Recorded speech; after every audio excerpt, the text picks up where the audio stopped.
Saudara-saudari terkasih, apakah saudara sudah memulai hari ini dengan penuh sukacita dan punya niat untuk berbuat baik meskipun kecil? Semoga Tuhan memberkati niat baik saudara. Saya mempunyai latihan rohani sederhana untuk menjadi lebih sadar, yaitu dengan cara melihat apa yang terjadi, melihat orang yang kita temui, melihat dengan mata, indera penglihatan. Kemudian diingat apa yang dilihat. Langkah berikutnya adalah melihat apa yang tidak dilihat oleh mata, yaitu perasaan yang nampak dari ekspresi. Kadang-kadang tidak nampak juga dari ekspresi, tetapi nampak dari sorot mata. Nampak juga dari hati, energi. Nah, itu adalah hal-hal yang tidak bisa ditangkap oleh mata. Kemudian disimpan di dalam hati. Bahasanya Bunda Maria adalah menyimpan segala perkara di dalam hati dan merenungkannya. Itu langkah berikutnya. Jadi melihat dengan mata, dengan panca indera, indera penglihatan, kemudian melihat apa yang tidak bisa dilihat oleh mata. Dan kemudian disimpan di dalam hati. Kemudian langkah berikutnya adalah mendengar.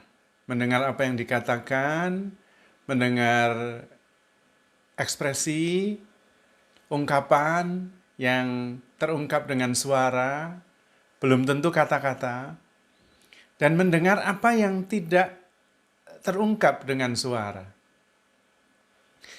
Mendengar perasaan, mendengar suara hati, orang yang kita ajak bicara, juga peristiwa yang sedang terjadi. Mengatakan apa peristiwa itu? Ekspresi seseorang mengatakan apa? Lalu kembali dimasukkan ke dalam hati. Kemudian ditemukan dengan bimbingan roh yang selalu berbicara di hati kita. Di situ terdapat panggilan Tuhan.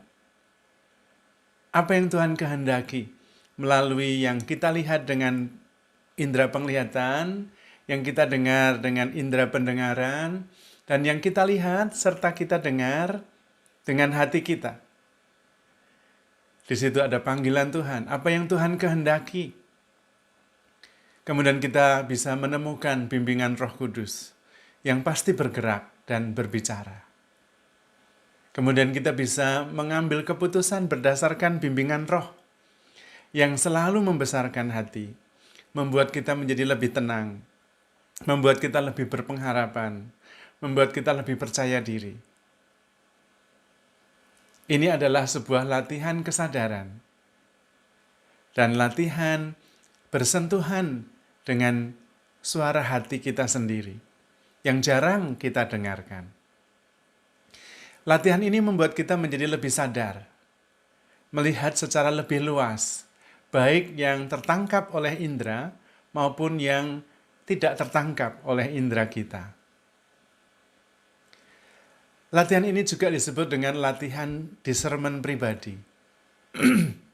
Maaf. Kalau sudah terbiasa, kita kemudian bisa mengajak pasangan kita, sahabat kita, saudara kita, untuk latihan bersama dalam dialog. Dialog tentang apa yang kita lihat, apa yang kita saksikan melalui indera kita, apa yang kita dengar melalui indera kita. Lalu apa yang tidak kelihatan, dan itu didialogkan bersama. Kemudian bagaimana hati kita berbicara. Nah, ini yang disebut dengan discernment bersama, atau communal discernment, atau penegasan bersama. Biasanya, kalau sungguh dari hati ke hati, pertama tidak pernah salah. Yang kedua akan mendekatkan relasi orang yang kita ajak untuk mengadakan penegasan bersama. Di situ terjadi komunikasi dari hati ke hati.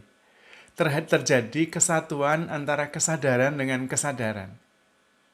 Kalau pasangan suami istri bisa melakukan latihan ini, maka relasi mereka akan lebih mendalam.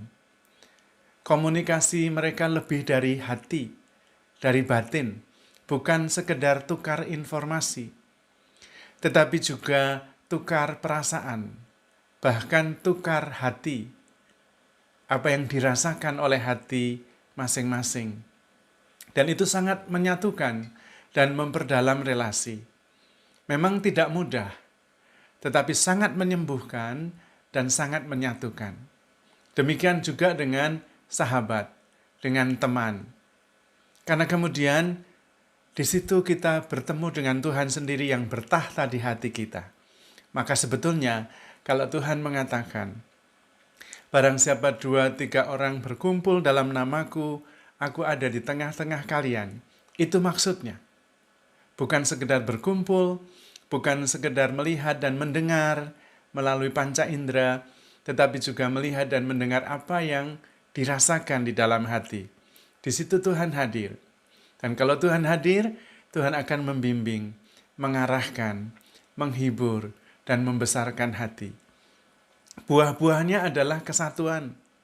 Buah-buahnya adalah pengertian satu sama lain. Buah-buahnya adalah kasih.